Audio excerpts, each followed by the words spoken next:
What radical systemic transformations must a civilization endure to navigate the perilous waters of total colonial encroachment and internal collapse? Today, we rigorously analyze the 76th most consequential occurrence in human history, the monumental Meiji Restoration. This period represents an unprecedented leap from feudal isolation to the forefront of global industrial and military sophistication within a single generation. Let us meticulously examine the geographic, social, and political foundations that precipitated this remarkable evolution in the Japanese archipelago. Modern scholars recognize this event as a unique case study in national modernization and resilience against overwhelming external pressures. The strategic foresight of the Meiji leaders successfully navigated the complexities of international diplomacy and internal reform during a time of extreme volatility. We must appreciate the sheer scale of the logistical and intellectual effort required to rebuild an entire civilization within a single generation. Every statistic regarding economic growth and technological advancement from this era underscores the unprecedented nature of Japan's rise on the world stage. The chronicle commences within the rigid confines of the Tokugawa shogunate, which governed through absolute isolation for over 200 years. Geographically, the archipelago was fragmented into hundreds of local domains known as Han, each administered by a powerful daimyo lord. This decentralization necessitated a complex system of alternate attendants in Edo to ensure political loyalty and cultural homogeneity across the regions. The agrarian economy relied heavily on rice production, which served as the primary measure of wealth and social status throughout the feudal era. Despite the official ban on foreign interaction, domestic commerce flourished through sophisticated credit systems and extensive coastal trade networks. Cultural identity was deeply tied to local traditions and the specific agricultural requirements of the diverse mountainous terrain across Japan. Financial structures and educational levels among the common population were surprisingly advanced compared to contemporary global standards. This intellectual capital would prove indispensable once the gates of the nation were forcibly opened to the outside world. Every province maintained its own unique character while remaining tethered to the central authority through a web of fiscal and military obligations. The social fabric of feudal Japan was defined by a strict hierarchy of warriors, farmers, craftsmen, and traders, known as the Shinokosho system. Samurai occupied the pinnacle of this structure, serving as the military and administrative elite with exclusive rights to carry traditional swords. Peasants, though theoretically second in status due to their role in food production, often endured extreme economic hardships and heavy taxation. Artisans and merchants were positioned lower in the official hierarchy, yet frequently amassed significant wealth as urban centers like Osaka expanded. This rigid classification system suppressed economic mobility and created deep-seated resentment among those trapped in lower social positions. Intellectual movements like kokugaku or national learning started to question the legitimacy of the shogunate in favor of direct imperial rule. These evolving social dynamics created a highly volatile environment where a single external spark could ignite a massive revolutionary movement. We see clear evidence of this tension in the increasing frequency of peasant uprisings and the intellectual ferment within domain schools. The arrival of Commodore Matthew Perry and his formidable black ships in 1853 shattered the policy of national seclusion forever. This event delivered a profound psychological and military shock to the ruling elite, exposing the technological obsolescence of traditional coastal defenses.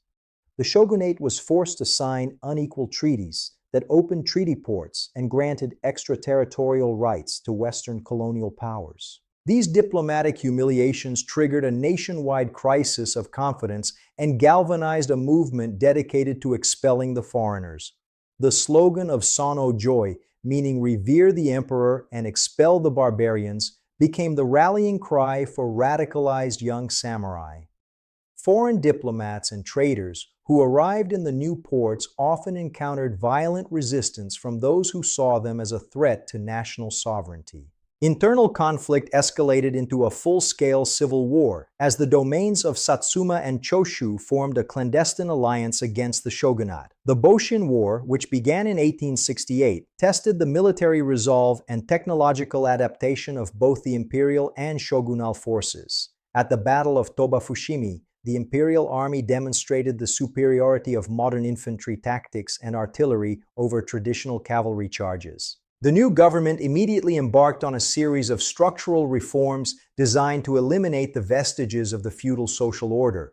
The abolition of the domain system in 1871 replaced the semi-autonomous daimyo lords with a centralized system of prefectures. Samurai were stripped of their traditional privileges, including the right to carry swords and the receipt of hereditary government stipends. Industrialization became the primary engine of the Meiji transformation, driven by the government's slogan of Fukoku Kyohei, or Rich Country, Strong Army. The first railway line between Tokyo and Yokohama was opened in 1872, symbolizing the arrival of the modern technological age. Massive investments were poured into heavy industries such as shipbuilding, steel production, and mining. The establishment of a national postal service and a telegraph network revolutionized communication and allowed for the efficient coordination of commerce.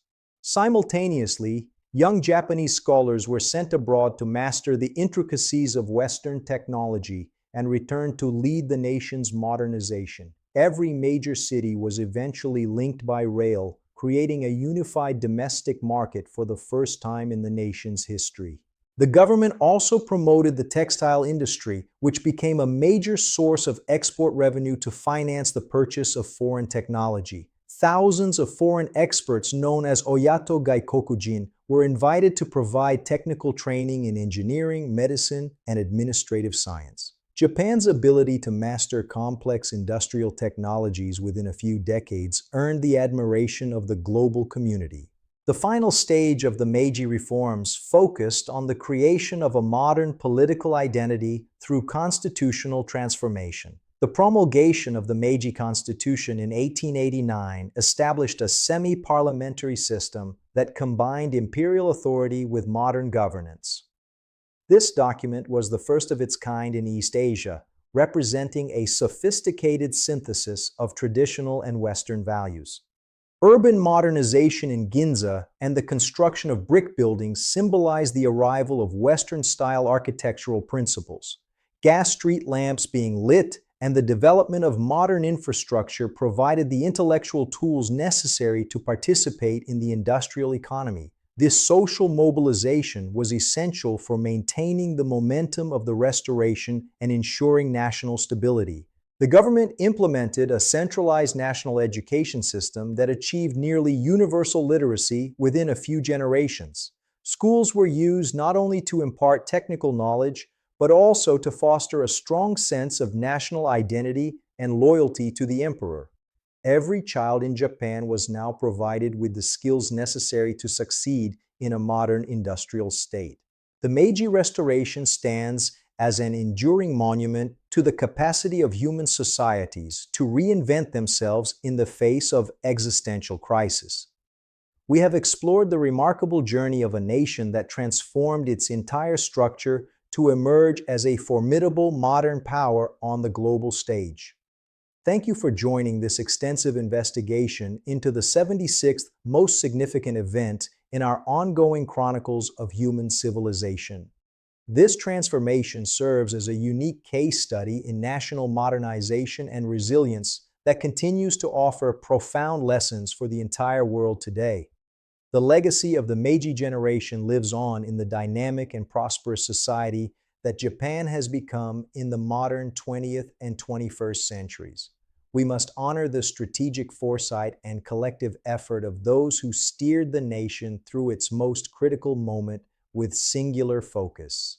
Please like this documentary and subscribe to our channel for more in-depth historical analysis of the events that shaped our world. 구독과 좋아요를 눌러주세요. 감사합니다.